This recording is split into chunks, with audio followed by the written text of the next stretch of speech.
Welcome to Understanding the Bible with Pastor Stephen. This is episode 45, Dinosaurs and the Bible, part 3. So last time we talked about how long ago dinosaurs really lived using carbon-14 radiometric dating. We actually showed that those are based on assumptions, not actual verifiable science. Carbon-14 and other radiometric dating uses circular reasoning. If a fossil is found in an area that is determined to have rock layers of 50 million years, then that fossil must be 50 million years old. The rock is determined to be 50 million years old because it contains the fossils that they already decided were 50 million years old because of the rocks, because of the fossils, etc. What we haven't discussed yet is the biblical proof of dinosaurs and humans together and that argument for the young earth at the very beginning from the book of Genesis. Go back and listen to the first episode if you haven't heard that or if you don't quite understand it yet. Let's get into it. Dinosaurs in the Bible. So from creation day 5 and 6. Genesis 1 verse 21 says, "And God created great whales and every living creature that moveth, which the waters brought forth abundantly after their kind, and every winged fowl after his kind, and God saw that it was good." Verse 23, "And the evening and the morning were the 5th day. And God said, Let the earth bring forth the living creature after his kind, cattle and creeping things, and beasts of the earth after his kind, and it was so." Verse 31, "And God saw everything that he had made, and behold, it was very good, and the evening and the morning were the 6th day.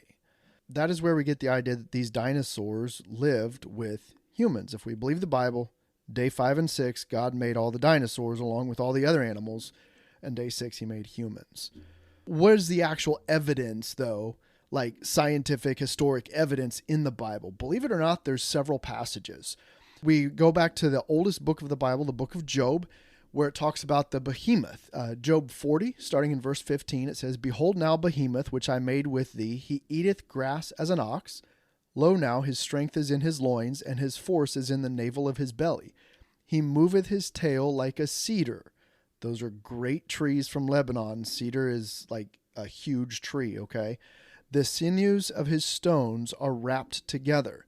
His bones are as strong pieces of brass. His bones are like bars of iron. He is the chief of the ways of God." Verse 23, "Behold, he drinketh up a river, and hasteth not. He trusteth that he can draw up Jordan into his mouth. So big that when he drinks, it's like he's drinking a whole river. He taketh it with his eyes, his nose pierceth through snares." So this description of a great beast is way bigger than an elephant. And the way it describes its bones and the chief as the ways of God, this thing is a huge, massive beast. To me, that sounds like a brontosaurus. Drinks up a whole river, tail like a cedar tree, gigantic with his bones like bars of iron. It's amazing. So that's one of the biggest ones where you wonder, okay, where did they get this description of a living, breathing, drinking animal that moves its tail? Well, they didn't find part of a skeleton somewhere and figure all that stuff out. Okay, when this was written way back like 2000 BC, they saw these things. Somebody did, right? Then you look at the next one, which is the Leviathan in Job 41, and I'll read you a couple more verses here, but you should really read the entire book of Job, but especially chapter 40 and 41 if you want to know about dinosaurs. Now, the word in this book for Leviathan in Hebrew is a wreathed animal, a serpent, a large sea monster, or figuratively the constellation of the dragon as a symbol of the Babylonian Empire. That's the word Leviathan in Hebrew, which we transliterated into English as Leviathan. So I just want to read a couple of verses. I'm not going to read the whole chapter here, but these are descriptions of clearly a great beast, okay? "Canst thou draw out Leviathan with a hook, or his tongue with a cord which thou lettest down? Canst thou put a hook into his nose, or bore his jaw through with a thorn? Wilt thou play with him as with a bird, or wilt thou bind him for thy maidens? Canst thou fill his skin with barbed irons, or his head with fish spears? Lay thine hand upon him, remember the battle, do no more. Behold, the hope of him is in vain. Shall not one be cast down even at the sight of him? None is so fierce that dare stir him up. Who can open the doors of his face? His teeth are terrible round about. His scales are his pride, shut up together as with a closed seal. One is so near to another that no air can come between them. They are joined one to another, they stick together, that they cannot be sundered. By his sneezings a light does shine, and his eyes are like the eyelids of the morning. Out of his mouth go burning lamps, and sparks of fire leap out. Out of his nostrils goeth smoke, as out of a seething pot or cauldron. His breath kindleth coals, and a flame goeth out of his mouth. In his neck remaineth strength, and sorrow is turned into joy before him. The flakes of his flesh are joined together, they are firm in themselves, they cannot be moved. His heart is as firm as a stone, yea, as hard as a piece of the nether millstone. When he raiseth up himself, the mighty are afraid. The sword of him that layeth on him cannot hold, the spear, the dart, nor the habergeon. He esteems iron as straw, and brass as rotten wood. The arrow cannot make him flee. Slingstones are turned with him into stubble. Darts are counted as stubble. He laughs at the shaking of a spear. Sharp stones are under him. He spreadeth sharp-pointed things upon the mire. He maketh the deep to boil like a pot. He maketh the sea like a pot of ointment.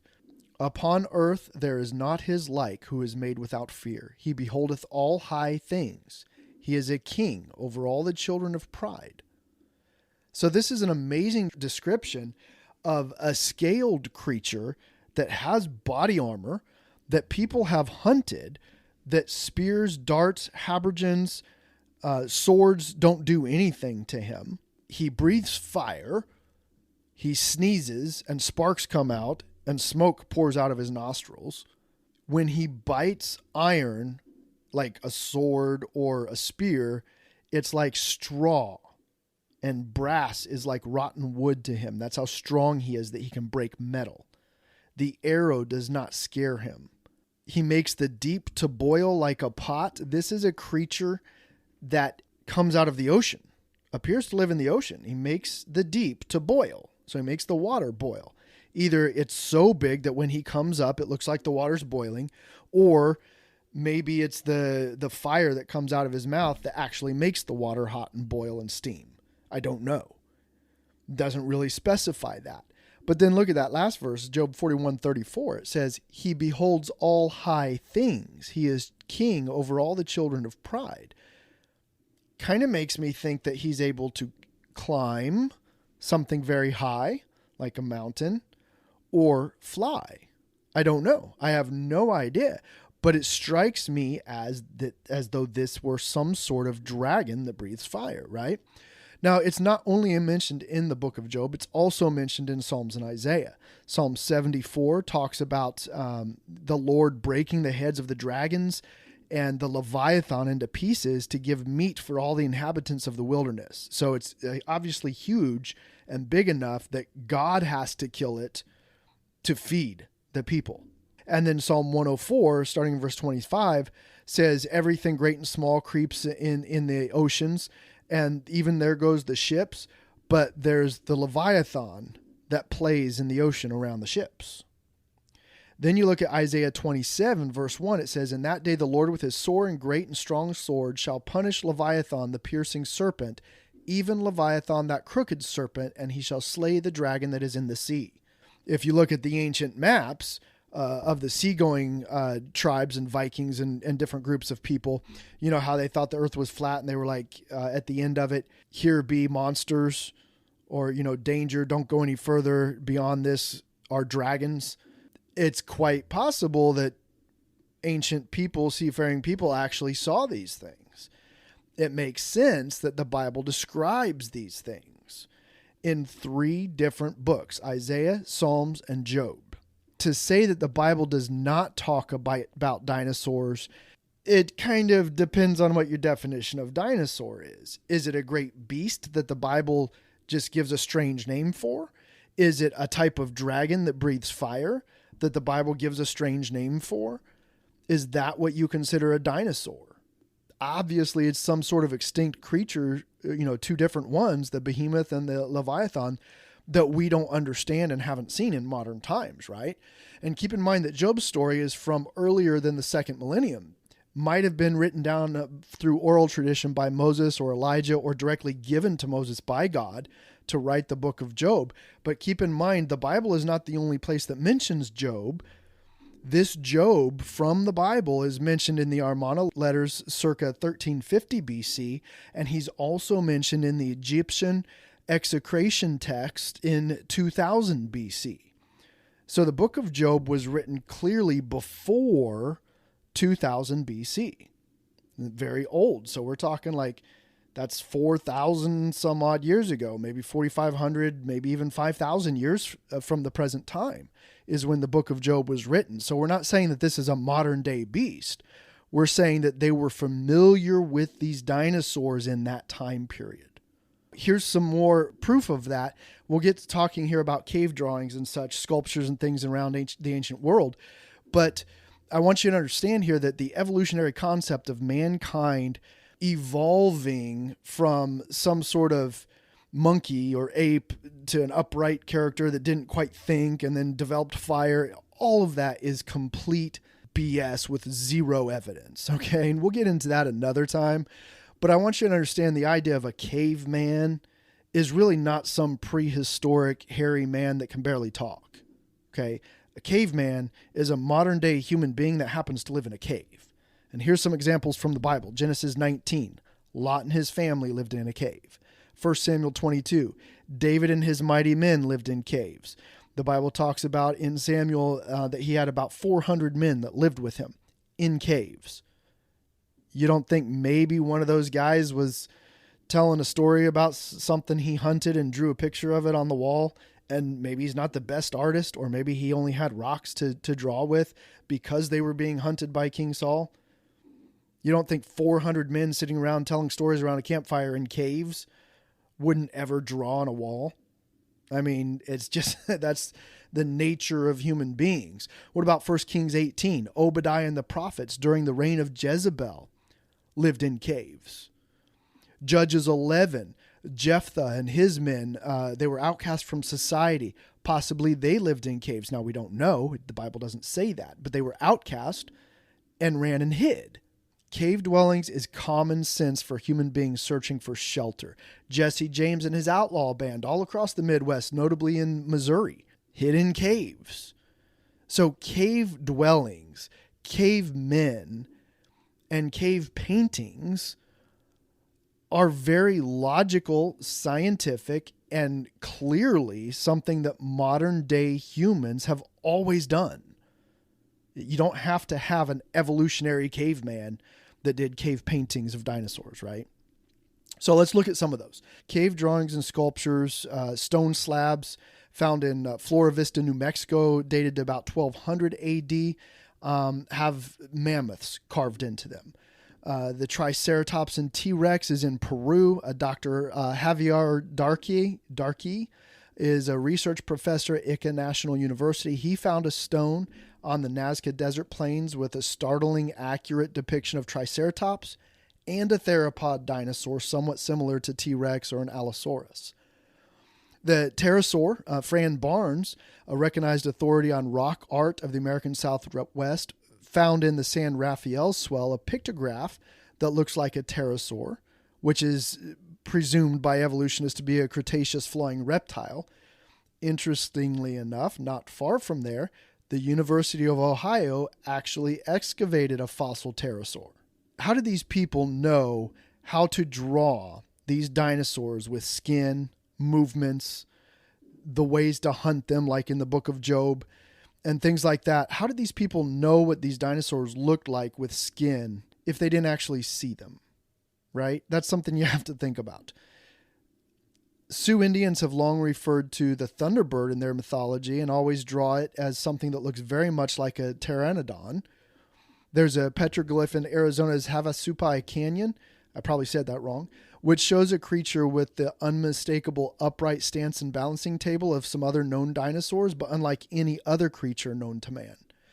The Hongshan Chinese carvings date back about 4,000 years, recently unearthed in China, depicts dinosaurs. In the Ta Prohm Temple near Siem Reap, Cambodia, the Stegosaurus carving is surrounded by animals that are still alive today, including monkeys, parrots, swans, and a water buffalo. So the point of me saying that is there are so many places around the world where they draw dinosaurs alongside modern day animals.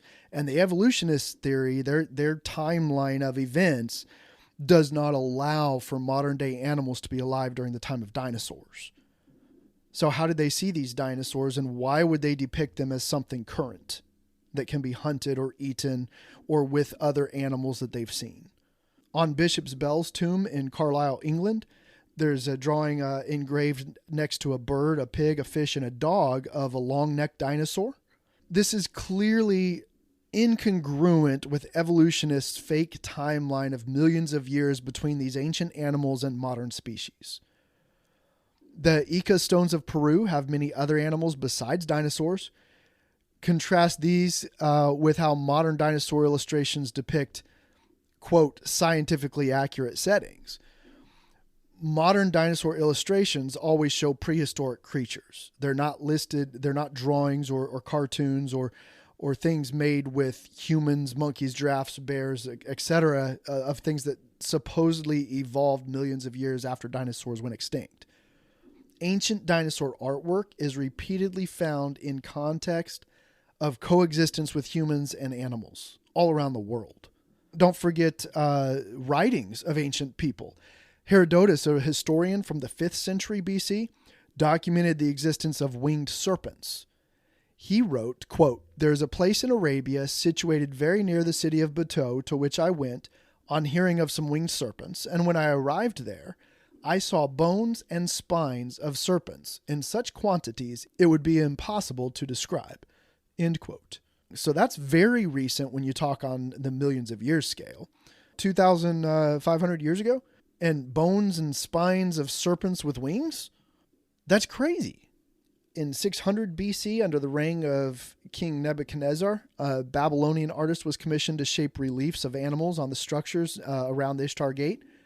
Many centuries later, a German archaeologist, Robert Koldewey, stumbled upon the blue glazed brick, and that gate again was rediscovered in 1899. The animals are in alternating rows with lions, fierce bulls, and curious long-necked dragons called sarush. The lions and bulls were present at that time in the Middle East. So this German archaeologist believed that the sarush was a portrayal of a very real animal. And 20 years later, in 1918, the closest animal he could find that actually looks like it is the dinosaur iguanodon. All of these and thousands more lead to the inescapable conclusion that mankind in almost every culture has seen live dinosaurs or dragons. Now, the new evolutionary excuse that these drawings and sculptures were depictions that ancient cultures extrapolated from fossils that they found is complete conjecture made without evidence or logic, as there is no record of fossil finds or scientific digs any earlier than the last couple hundred years. History records how people all over the world told stories of living with dragons or dinosaurs. The evidence is not confined to just works of natural history and literature, but in everyday chronicles of events. Eyewitness accounts that were set down by people of standing, kings, knights, monks, bishops, scholars, people that were given saint status later on. This is not something that is just one particular creationist viewpoint in one culture. This is worldwide. All of this is no surprise, since the Bible indicates that there's only been a couple thousand years since the flood of Noah's day. So the extinction of the dinosaurs must have occurred sometime in the last 4,000 years or so. This leads us to, what about fossils? Okay, do we have any fossil proof of humans and dinosaurs together? Well, the first fossils documented discovery began back in the 1820s when Mantell, an English doctor, found some unusual teeth and bones in a quarry. The scientists didn't really start documenting and searching for fossils until then. Cave drawings most likely are from humans seeing the animals. The first thing that I would bring up as proof of dragons and dinosaurs is the Dracorex hogswartzia. It's a nearly complete skull discovered in the Hell Creek Formation in South Dakota by 3 inexperienced paleontologists and donated to the Children's Museum of Indianapolis in 2004. Jack Horner, a renowned paleontologist, studied the dinosaur and concluded that it must be a juvenile Pachycephalosaurus instead of a dragon.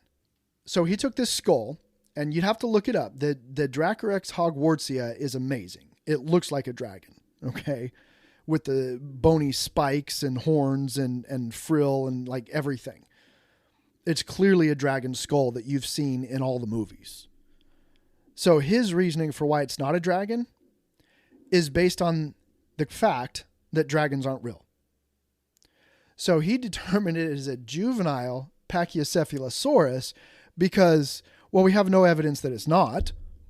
And we know dragons aren't real, so it can't be a dragon skull. So it must be something else.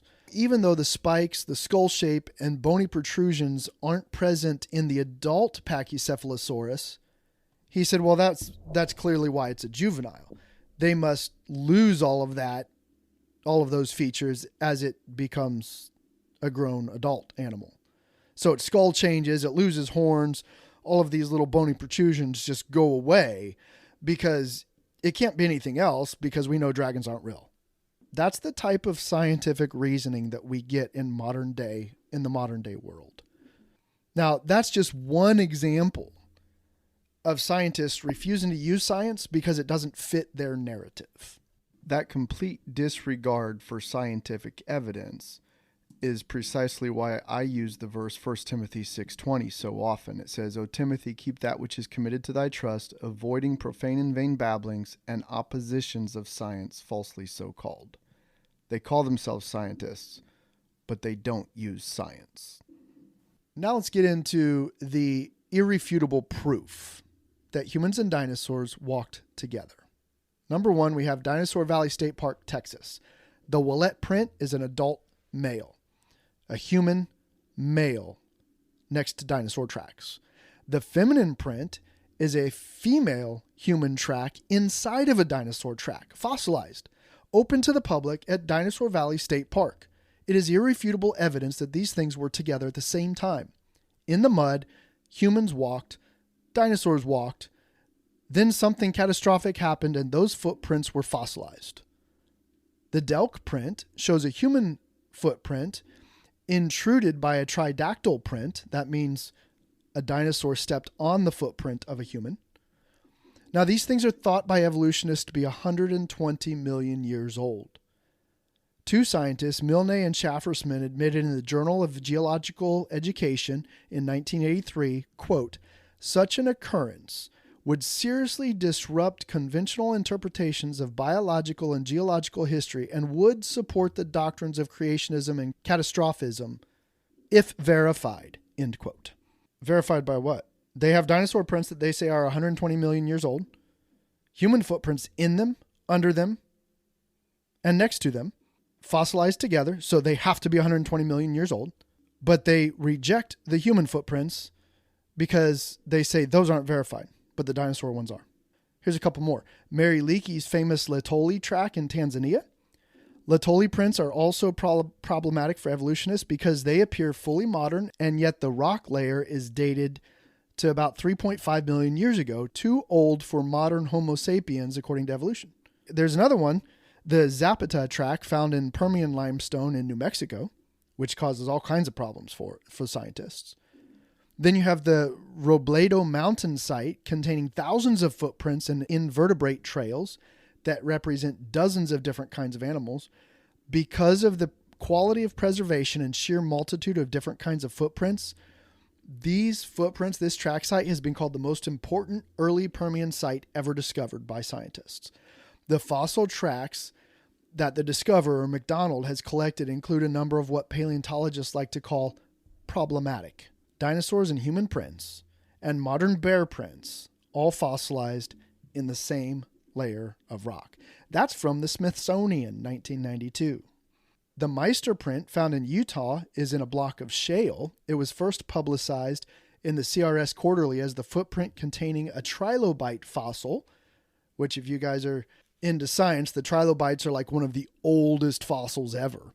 Inside that, next to it, was a fossilized shoe sole petrified in that rock. This print specimen is so clear that the threads in the shoe are visible to the naked eye. Also published in this journal is the 1995 study of human tracks found with tracks of dinosaurs in strata near Tuba City, Arizona. In 1983, Professor, I'm going to screw this one up, Amaniyazov, the director of Turkmenia's Institute of Geology, reported what appeared to be a human footprint in Mesozoic strata. I'm going to call him Dr. A, was shocked beyond belief, and he stated, quote, "If we speak of the human footprint, it was made by a human or human-like animal. Incredibly, this footprint is on the same plateau where there are dinosaur tracks. We can say the age of this footprint is not 5 or 10, but at least 150 million years old. It is 26 centimeters long, that is Russian size 43 EEE, or 9.5 American shoe size. And we consider that whoever left the footprint was taller than we are. This would create a revolution in the science of man."